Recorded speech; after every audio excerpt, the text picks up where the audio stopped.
दोस्तों ये बात आपने सुना होगा कि लहरों से डरकर नौका पार नहीं होती, कोशिश करने वालों की कभी हार नहीं होती। और ये बिल्कुल ठीक बैठता है लिज्जत पापड़ और जसवंतीबेन पोपट के ऊपर। नमस्कार दोस्तों, आपका हमारे चैनल बिजनेस कल्चर पर प्यार भरा स्वागत है, जहां आज हम लिज्जत पापड़ के कुछ कमाल की चीजों को जानेंगे कि कैसे लिज्जत पापड़ भारत का नंबर 1 पापड़ ब्रांड बना, क्या क्या चीजें हम इनसे सीख सकते हैं जो कि अपने बिजनेस में इम्प्लीमेंट कर सकते हैं, और भी बहुत कुछ। सो दोस्तों, विदाउट वेस्टिंग एनी टाइम चलिए वीडियो को शुरू करते हैं। लिज्जत पापड़ की संस्थापक यानी फाउंडर जसवंतीबेन पोपट है, जो कि एक सफल एंटरप्रेन्योर है। उन्होंने न केवल कई महिलाओं के जीवन में सुधार किया, बल्कि दूसरे लोगों को भी बिजनेस स्टार्ट करने के लिए इंस्पायर किया, जो अपना खुद कुछ करना चाहते हैं और सफलता प्राप्त करना चाहते हैं। अगर हम जसवंतीबेन पोपट की बात करें तो उनका जन्म भारत के गुजरात के एक छोटे से गांव में हुआ था। उनकी कम उम्र में शादी हो गई और वो अपने पति के साथ मुंबई आ गई। शुरुआती दौर पर उनकी जिंदगी कुछ खास अच्छी नहीं थी। गुजारा करने के लिए उन्हें काफी संघर्ष करना पड़ा। उन्होंने पैसे कमाने के लिए छोटे मोटे काम किए, लेकिन कुछ भी काम नहीं आया। पर दोस्तों, वो कहते हैं ना, सफलता असफलता के बाद का एक दौर है।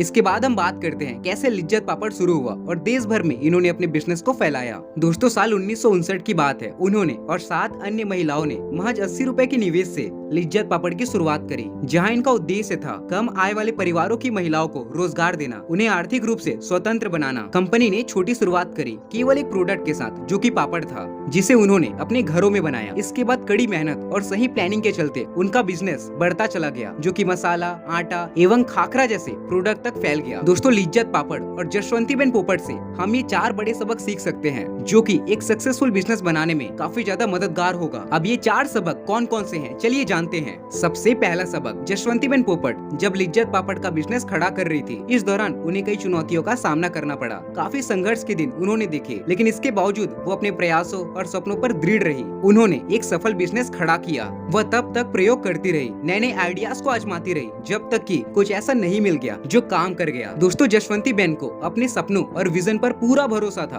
और उन्होंने कभी भी असफलताओं को खुद का उत्साह कम करने नहीं दिया, बल्कि वो अपने वर्क को लेकर काफी ज्यादा पैशनेट थी। तो वहीं पर दोस्तों, हमारे समाज में कुछ ऐसे एंटरप्रेन्योर रहते हैं जो फेलियर के डर से बिजनेस को बीच में छोड़ देते हैं। वो बाउंस बैक नहीं करते, और आपको बिल्कुल ऐसा नहीं करना है। जसवंतीबेन पोपट से सीखिए किस तरीके से बाउंस बैक किया जाता है, और तब तक काम करना होता है जब तक कि सफलता ना मिल जाए। दूसरा सबक, दोस्तों, एक बात हमेशा याद रखिए, इलॉन मस्क, जिन्होंने अपने इनोवेशन के चलते बड़े बड़े सफल बिजनेसेस खड़े किए हैं, उनमें सबसे बड़ा योगदान हाई परफॉर्मिंग टीम का था। बेशक इलॉन मस्क विजनरी है, लेकिन बिना टीम वर्क के वो टेस्ला और स्पेसएक्स नहीं बना सकते। लिज्जत पापड़ की फाउंडर जसवंतीबेन पोपट को टीम वर्क का रियल वैल्यू पता था। उन्होंने 7 अन्य महिलाओं के साथ मिलकर लिज्जत पापड़ की शुरुआत करी, लेकिन जैसे जैसे बिजनेस ग्रो करते गया, ये बिजनेस हजारों महिलाओं तक फैल गया, और कंपनी की वास्तविक सफलता में इन सभी महिलाओं के सामूहिक प्रयासों का सबसे बड़ा योगदान है। जहां एक तरफ इन महिलाओं ने अपना 100% दिया, तो वहीं पर लिज्जत ने इन महिलाओं को इज्जत दिया,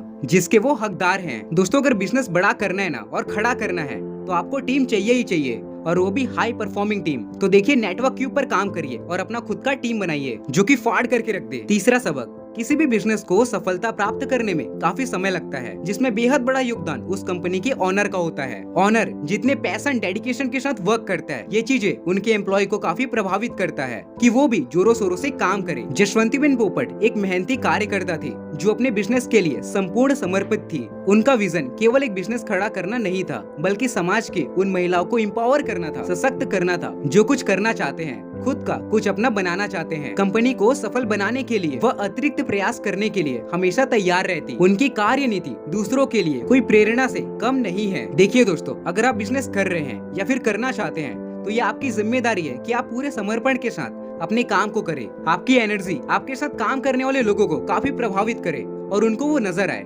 ताकि वो भी जोरों शोरों से काम करे, है ना। चौथा सबक, किसी भी बिजनेस को लंबे समय तक मार्केट में रहने के लिए जरूरी है इनोवेशन, नए नए तरीकों को यूज करना, टेक्नोलॉजी के जरिए अपने बिजनेस को ग्रो करना। जसवंतीबेन पोपट अपने बिजनेस को बेहतर बनाने के लिए हमेशा नए नए तरीकों की तलाश में रहती। वह नई नई चीजों को आजमाने से नहीं डरती, और हमेशा एक एंटरप्रेन्योर की तरह नए विचारों के लिए खुली रहती। इस क्वालिटी ने उनके बिजनेस को अपने कंपटीशन से आगे रहने में काफी ज्यादा मदद किया। जसवंतीबेन पोपट ने innovation, cooperative business model, women empowerment, standardization, quality control, branding और मार्केटिंग में काफी ज्यादा काम किया। दोस्तों, जसवंतीबेन पोपट हमेशा समाज को वापस देने में विश्वास रखती है। लिज्जत पापड़ हमेशा शिक्षा, स्वास्थ्य और स्वच्छता जैसे विभिन्न सामाजिक पहलों में शामिल रहा है। एक कमाल की बात तो ये भी है, लिज्जत पापड़ की वजह से कुछ महिलाओं ने अपने बच्चों का एडमिशन IIT और एम्स में करवाया। यानी लिज्जत पापड़ ने इन महिलाओं को कमाने का मौका दिया ताकि वो अपने बच्चों को बड़े बड़े कॉलेजेस में पढ़ा सके, उनकी ट्यूशन करा सके।